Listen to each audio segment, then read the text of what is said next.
Fight!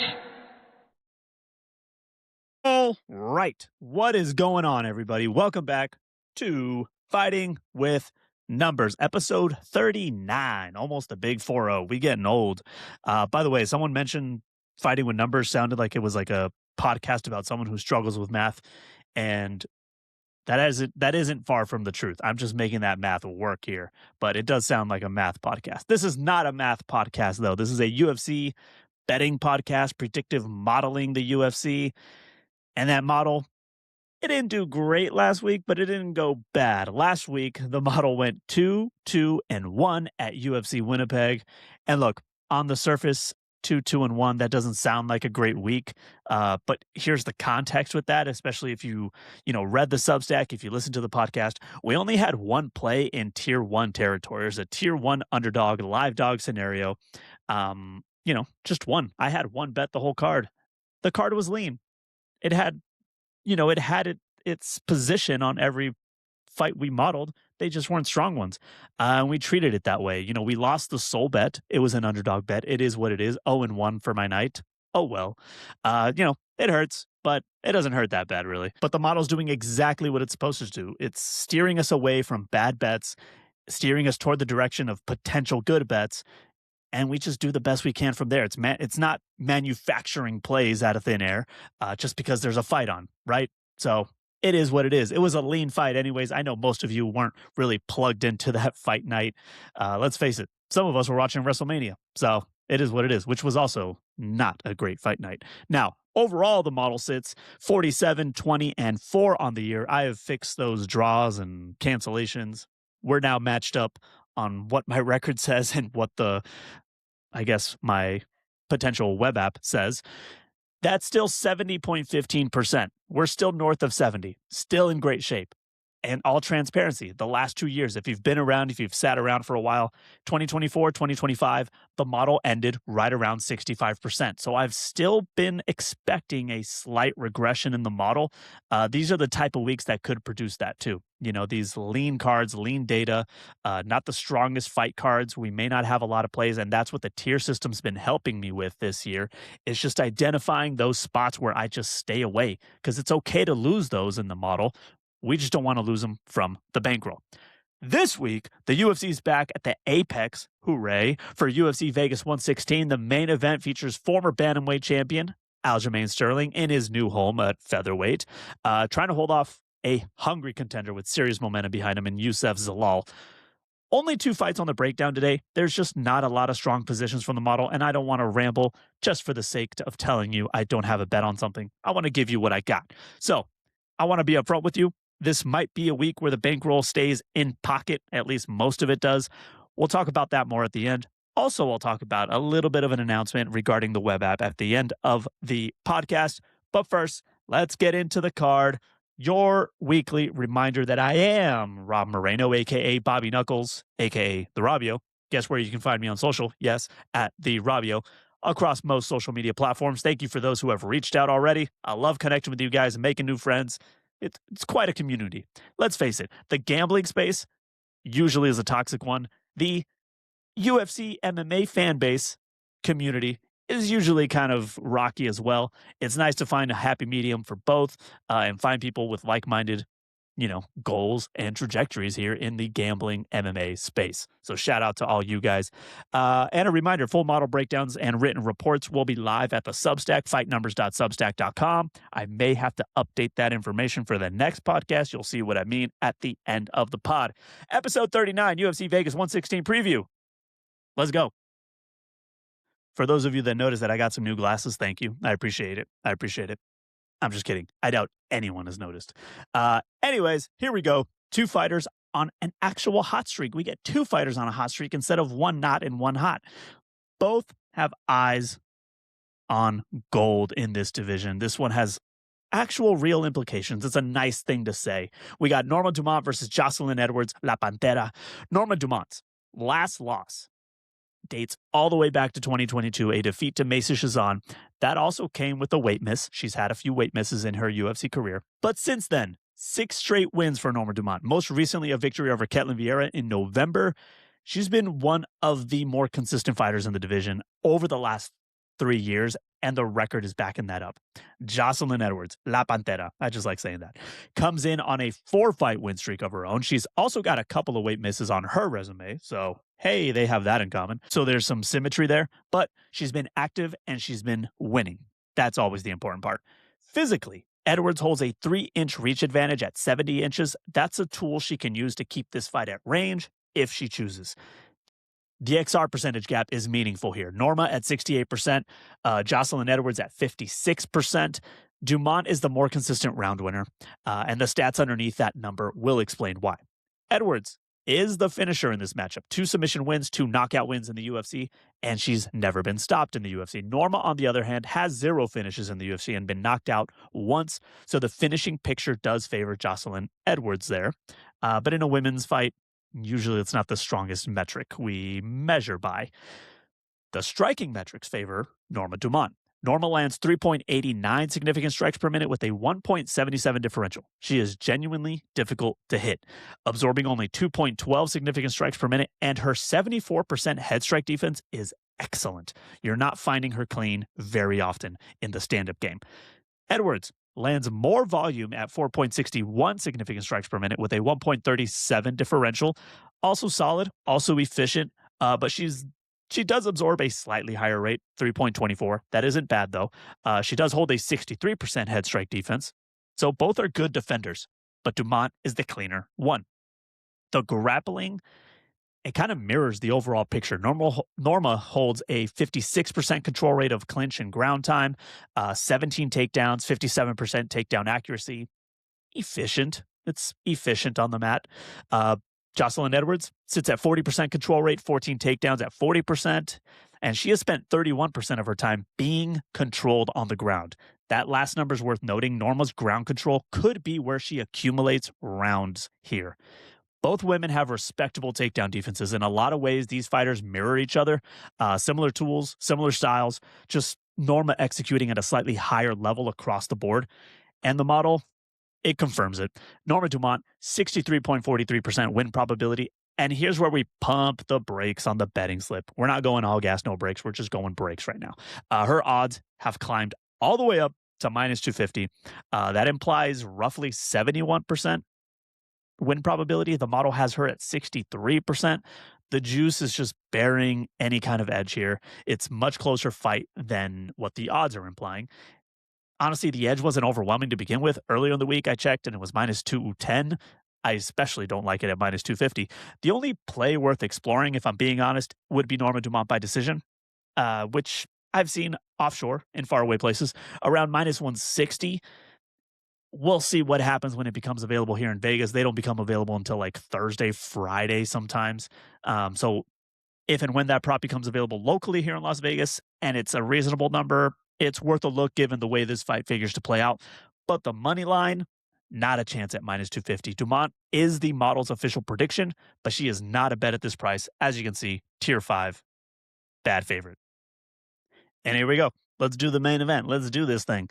Let's talk about Funkmaster first, Aljamain Sterling for a second. He kind of deserves some context in his story. He became bantamweight champion via DQ. Let's face it, we weren't fans of his title win. Nobody was. It was an illegal knee from Petr Yan. And yes, the circumstances were highly unusual. Nowadays, that might just be a point deducted. But that day, it was an entire title change. And it changed everything about the bantamweight division that day. But what he did after that, he silenced at least some doubters, right? He went back in there, beat Petr Yan in the rematch, unanimously. Then he defended the belt against TJ Dillashaw, Henry Cejudo. He held that title until facing Sean O'Malley, knocked him out cold in 2023. Whatever you thought of how he got there, he at least proved he belonged. Now, since that loss, he decided to move up to featherweight, and he's gone 2-1, most recently defeating the corpse of Brian Ortega in August of 2025. He's now 36 years old. He's trying to stay relevant in a new weight class. Where does he go from here? Across from him is a young man named Youssef Zalal, 29 years old and carrying one of the more interesting momentum stories in the division. He made his UFC debut back in 2020, eventually hit quite a rough patch of a 3-fight losing streak capped by a draw. He left the organization. He wasn't welcome back into the UFC. He went on a 3-fight win streak outside of it and then came back, was welcome back. Since returning, he is now on an overall 8-fight win streak, most recently submitting Josh Emmett back in October. Worth noting, his stats carry across both UFC runs, but we don't have data from his 3 Sparta fights in between. That 3 little fight run, small caveat. That's not included in what I'm about to say about Youssef Zalal. Zalal holds a 3-inch height advantage at 5'10 and a 1-inch reach advantage at 72 inches. Sterling does carry size well at featherweight, but the length is on Zalal's side. XR percentage. Sterling, 74%. Zalal, 69%. Both are strong. Sterling edges it, which reflects his control-heavy fighting style, really. The striking picture is actually very interesting to me. Sterling lands 4.45 significant strikes per minute, very well, with an outstanding 2.24 differential, absorbing only 2.21 significant strikes per minute. That is elite efficiency. He is not easy to find when standing. Zalal lands a little bit of a lower volume at 3.03. I'd like that to be a little bit higher. So 3.03 significant strikes per minute. But his 1.25 differential and 1.25 significant strikes absorbed per minute tell you he's an equally elusive target. These are 2 fighters who are very hard to hit clean. One flag to keep in mind. Sterling has been knocked down 5 times in his UFC career. Zalal has scored 2 knockdowns in the UFC and has additional knockout power outside the organization. Sterling hasn't been caught since moving up to featherweight, but it's not a number we want to ignore. Now, the grappling is where this fight could really get decided, and it's remarkably even. These are 2 heavy grapplers. Sterling at 65% control rate, Zalal at 61%, both spending about 31% of the time in a control position, both attempting close to 5 takedowns per 5 minutes, 13 submission attempts apiece. The one number that actually stands out is the takedown defense. Zalal at 59%, Sterling at just 45%. That's a gap. But the question is whether Zalal has faced a takedown offense as relentless, as polished as what Aljamain Sterling brings. This is exactly the kind of fight where I'm grateful the model exists, because looking at these numbers just by the eyeball test, it's genuinely hard to separate them. And the model lands on the former champion. Aljamain Sterling, 63% win probability, but the confidence level is not strong here, as you can see what's on the screen. Looking between the math that I struggle with, Sterling is sitting right on the line between a tier 3 and a tier 2 underdog in the model. And that distinction matters, right? Tier 2 dogs in the model are currently just 1-1 on the year. I've only had 2 of those, but that means it's profitable because we have underdogs there. But it's not a safe spot. Tier 3 underdogs are 1-3, dead dogs. There's a reason we treat those very carefully and why we stay away. When I first looked at this fight, Sterling was sitting around plus 130, plus 140, actually closer to the plus 140 side. And at that price, there's a conversation to be had as a tier 2 lean, potentially maybe a half unit. But currently, as I'm recording locally here in Las Vegas, he's now sitting at plus 125. That's not enough cushion given the confidence level the model's delivering here. If that number drifts back towards plus 140, closer to fight night, or beyond before Saturday, it's possible I find a small play on Funkmaster here. But at plus 125 with a moderate confidence score, I'm staying back. Yes, another fight. I'm staying away currently as I stand, as I record. Sterling is the model's prediction, not the model's bet, at least not today. Well, that's UFC Vegas 116. Honestly, on paper, one of the better Apex cards. It's a good card, nonetheless, regardless of what the model's spitting out, right? The model's just looking at data. It's not looking at the hype around the fights. These are actually good, solid fights, especially considering it's taking place at the Apex. And here's Giannis' takeaway from this week. We may not have official bets currently as I'm recording, and that's okay. That's actually the model working correctly. It is a very rare historical situation here on Fighting with Numbers, because I've never not had at least one play from the model be spit out. So this is a weird situation. Currently, we have nothing. We'll see what happens as the numbers move throughout the week. That's why you follow me on social media, people. See where we go. And also for my amazing sarcasm that I have on there. Was that sarcastic? One of the hardest disciplines, honestly, in sports betting is knowing when to just put the phone down, step away, sit on your hands. The prices this week just don't match the edges the model's identifying, right? Norma Dumont, minus 250 on a 63% score, 63% score. Sterling is sitting at a price that doesn't give us enough cushion on a moderate confidence lean. I know he's the underdog and we might as well sprinkle something, but just not yet. We're not forcing action into those spots. That's how you end up bleeding the record dry, or that's how you end up with holes in the bankroll. We're at 47, 20, and 4 and 70% on the year because we've been sharp, disciplined about exactly this. Some weeks we're going to fire on multiple plays. Some weeks I'm round robining some of my plays, but some weeks I'm just watching, right? Both are part of the process. It's all just safe betting. Now, I do have some news to share with y'all. If you're still listening, congratulations. You get rewarded with some news here. Fighting with Numbers web app, I'm going to make it live, and I've made it very simple. I've just transformed it into a full-on website. Fightingwithnumbers.com is officially live. Super easy to know. Fightingwithnumbers.com. We are live. Check it out. Boom. It's on the screen. The full website's up and running. The model, the data, the breakdowns, it's all there in one place now. Go check it out.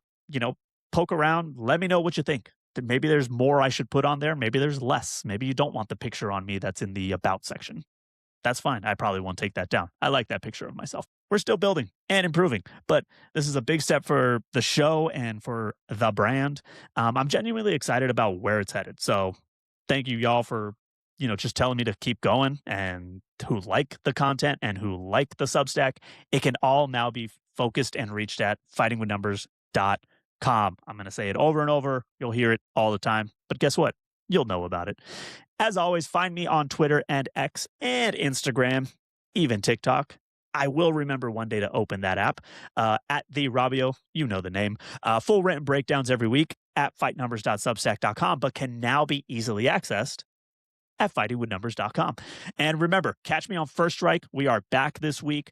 There'll be more bets to break down there. Lines will develop as well because I record that after this show, so we get a whole more day. Maybe we get something juicier.